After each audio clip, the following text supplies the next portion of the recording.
Separating art and artists. Why do we do it? Why do we not do it? Although I suppose in the modern age, artist is doing quite a lot of heavy lifting. But if a famous person that we like does something that we don't like, can we separate the person from their content?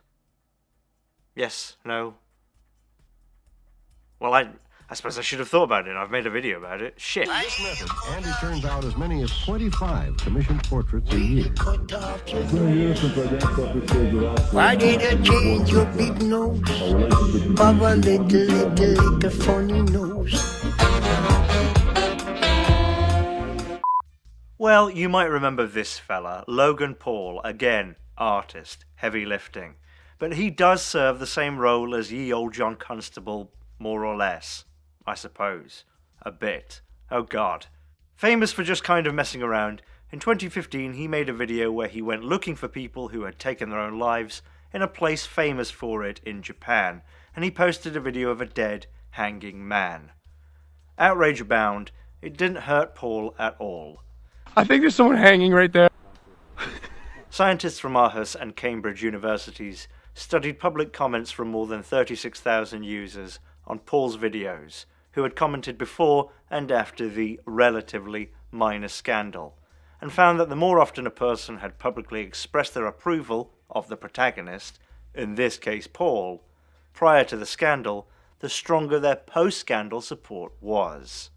Out of the 36,000 analysed users who were commenting before and after the Suicide Forest video, only 4% reacted with disgust, only 16% with anger, 77% expressed continued support, and 60% expressed adoration for Paul. The more that people commented before the scandal, the more likely they were to continue their support, to dig in. Essentially, you could predict continuation of support based on comments before the scandal. So, why?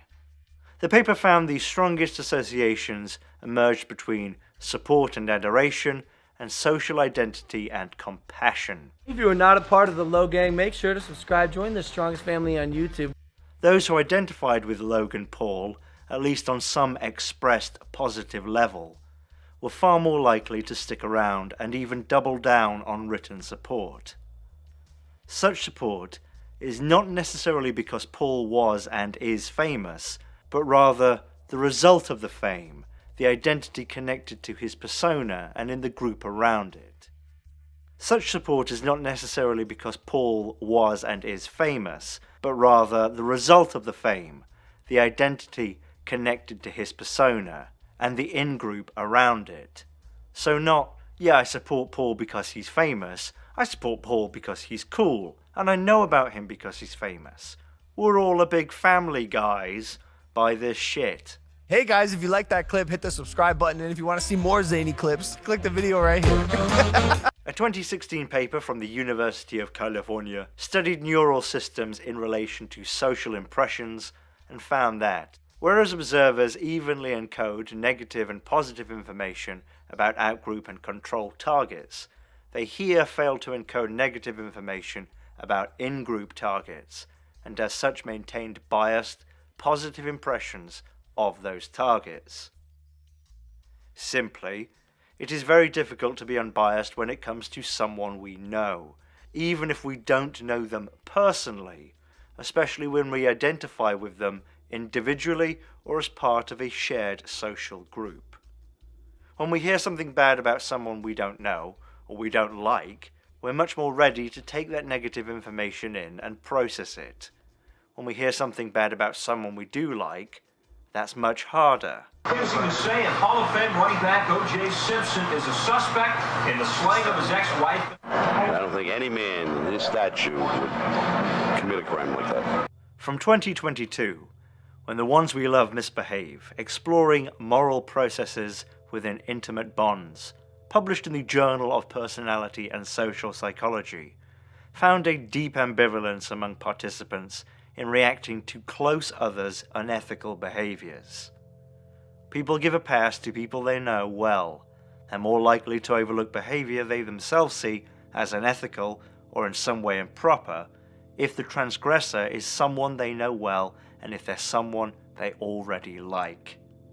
And from 2024, from Tohoku University, this paper found that, in Japan, people who believe in a just world, essentially that things tend to work out for the best, and that bad things happen to bad people, and good things happen to good people, that our masters earned their place at the apex of the pyramid of bones, were less likely to blame or negatively view celebrities involved in infidelity scandals. Other research goes into the notion of celebrity attachment itself. Can you give us an example? Yeah, I'll give you a try anyway.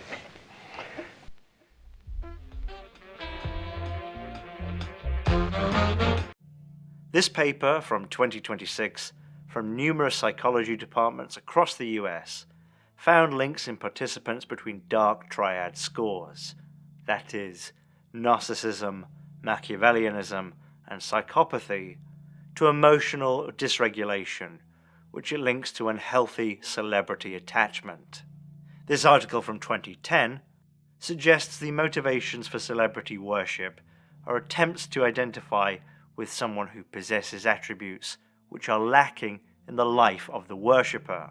This paper from 2011, summing up a decade of work, brief report, Celebrity Worshippers and the 5-Factor Model of Personality, found celebrity worship is correlated to extroversion, neuroticism, and psychoticism. There is a huge amount of variability in the field. Some studies link adolescence to celebrity worship, others dispute the correlation. Poring over the conflicting data, it seems clear that interest in celebrity, to the point that you can overlook perceived transgressions, is linked, although probably linked in complex ways, with identity, esteem, fantasy, mental health, and some forms of cognition. But, as FANatics, Systematic Literature Review of Factors Associated with Celebrity Worship and Suggested Directions for Future Research, concludes, overall, celebrity worship as a substitute or compensation for something lacking appears to be a recurring theme. Boiled down, the more you like someone, the more likely you are to overlook and dismiss negative information about that person, especially if the negative stuff comes after the positive stuff, after the warm, happy, fuzzy feelings have been well and truly established, regardless of fame. It's just that fame adds in a layer of social identity and power differential, dynamicism. There's significantly less written about separating art and artists in negative emotional terms. This study from the Humboldt University of Berlin goes some way to show that the difficulty with separating art and artists isn't all about celebrity worship. To summarize their findings, you can show someone a painting and they can have a good think about it, but if there's information about the artist, their thoughts and reactions are influenced, even if they've never encountered the work and the artist before. Do you like this painting? Yeah, well, it's one of Hitler's. What do you think about it now? Terrible? It reeks of evil, doesn't it? Doesn't it? You can taste his madness. Information about the person, good or bad, informs the general person's general view, as the study states.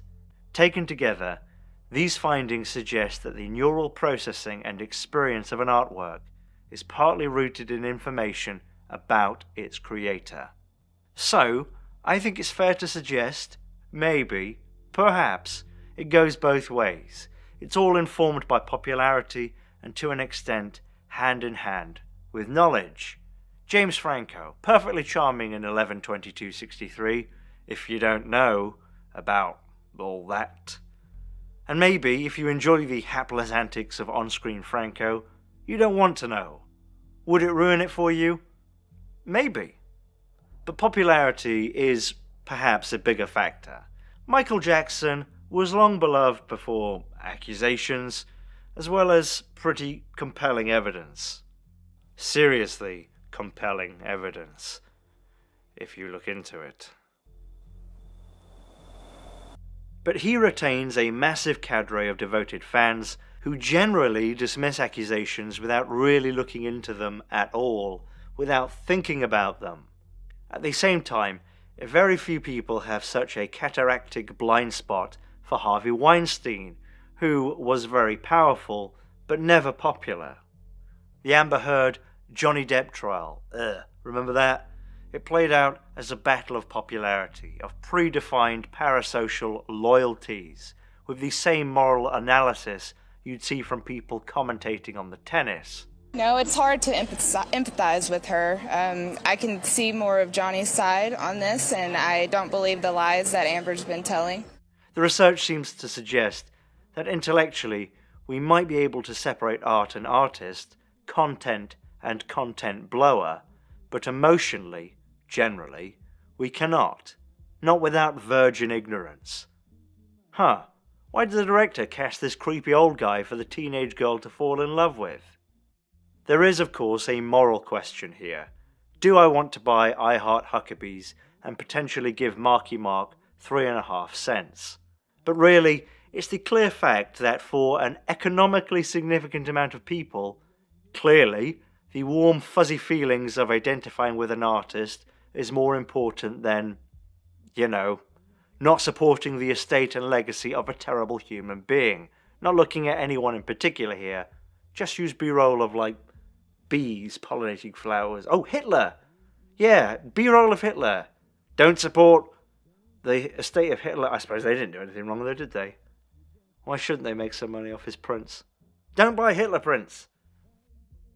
In many ways, this all comes back to identity, and I'd go so far as to say that, cultivated or not, what we today call personal brand is really just narrative, and narrative is really about identity. This isn't just a painting by Van Gogh. He was in the madhouse when he did this. You liked Michael Jackson as a little kid, his music made you feel happy.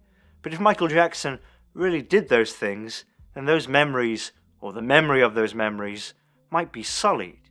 You might even feel like you liking Michael Jackson's music, if the accusations are true, makes you a bad person. But there's a difference between appreciating someone's art and supporting them. I think Chinatown is a really good film. I think its director, Roman Polanski, is a talented director.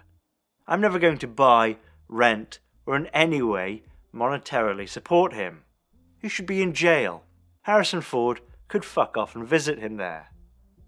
The art that you like is not you if you don't want it to be. The power of bias. Cognitive dissonance, monetized for your viewing pleasure. And something about hierarchy as well. I'm pretty sure. Alright, see you next time. Bye-bye. Bye.